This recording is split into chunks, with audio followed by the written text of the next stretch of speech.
People around the world are wondering why you decided to leave. In May 2021, just months earlier, you gave an interview to Der Spiegel in which you said, and I'm now going to quote you, "No power in the world could persuade me to get on a plane and leave this country.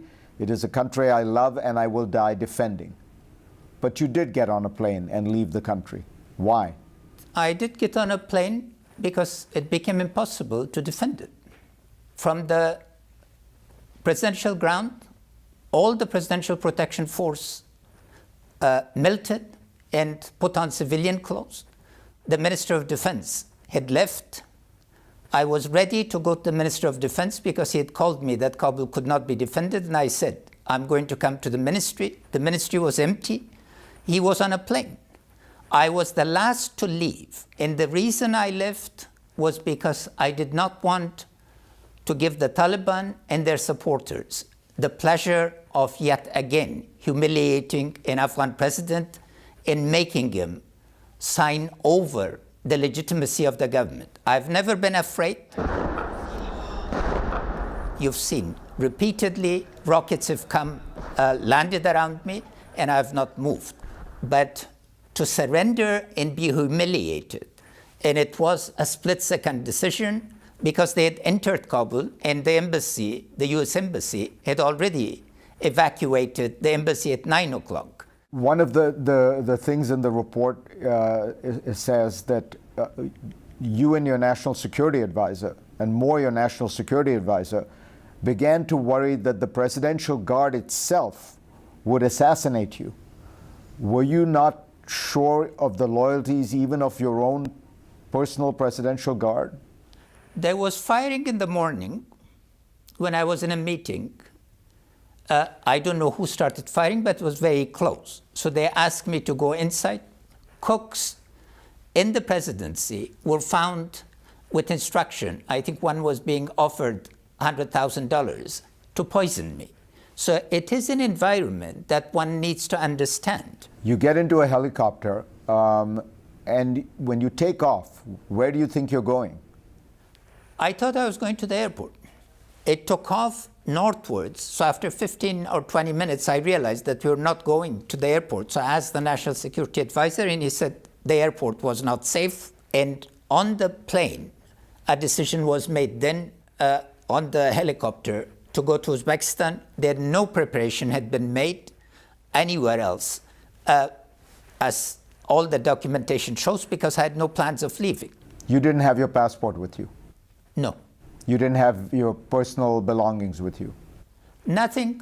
I was wearing Afghan clothes with a waistcoat and a pair of shoes, and that was it. I didn't even have a book. People who know me practically never fly without a book, because that's when I concentrate and read, and nothing else. Now, you know there are these rumors that you left with $169 million of cash. What is your response? Well, Sagar has categorically proven that I did not leave with any money. This is part of a disinformation campaign. You have, among others, investigated my past. And also, if you look at Ambassador Bolton's memoirs, President Trump used to confuse me with President Karzai and had alleged that I owned property outside, and they investigated and found nothing. I've lived an honorable life. I have been a self-made man and did not need. I declared all my assets in Sagar Now, and its detailed report has shown that there was no money on the helicopter. For viewers, let me clarify. This is the Special Inspector General's report. It does say that it would have been physically impossible for you to have taken the money. There were no, all eyewitness accounts say you did not. So my question to you is, the Russian embassy put out this number and this allegation. Why? You'll have to ask them. Why do you think this rumor got going? It's been so widespread, this sense that you took this money. What do you think accounts for it? A blame game. A fall guy. And if you cannot kill the man, you attempt to kill his character. My integrity has been known. I lived a very simple life. Money shows, leaves signs. There have been massive investigations by journalists of other countries and leaders, and they've been able to. I challenged the entire investigative journalist community to come with any evidence of any wrongdoing or any interest on my part in accumulation of money. That is not what I went back to Afghanistan for. That's not why I put 16-hour days, and that's not why I represented my country with honor and dignity. So there was enormous anger and trauma in our country.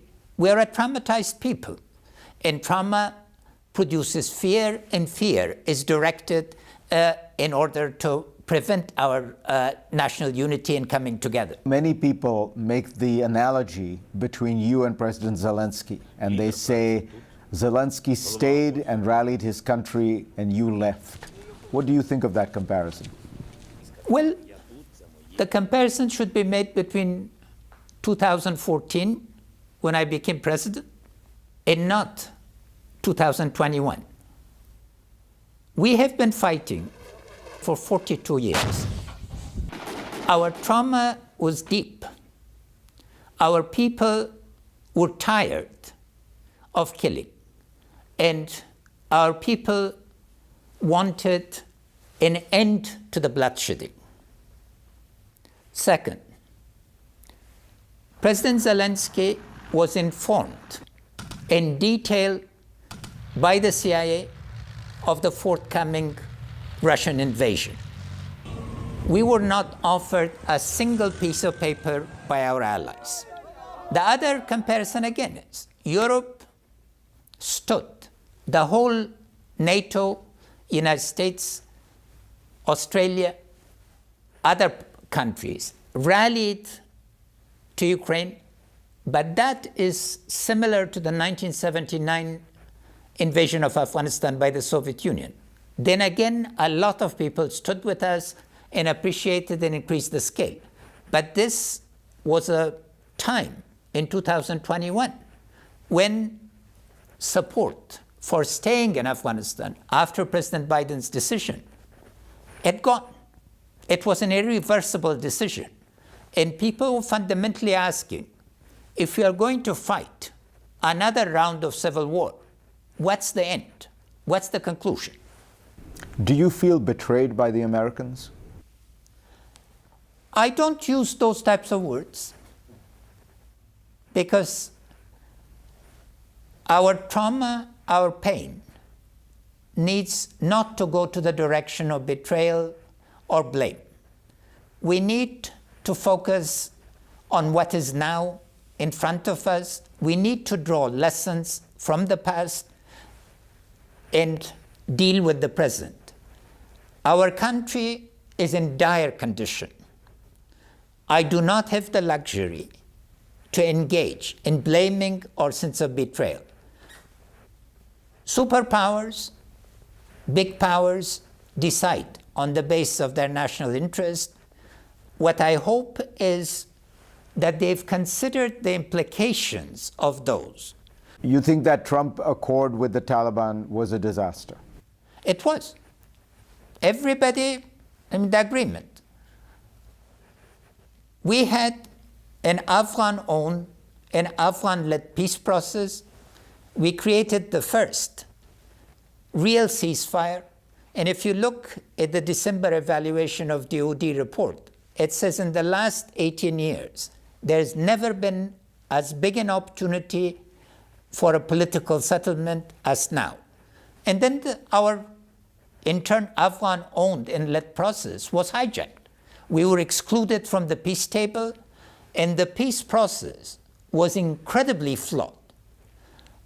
It's an assumption that Taliban had changed. We're delusion.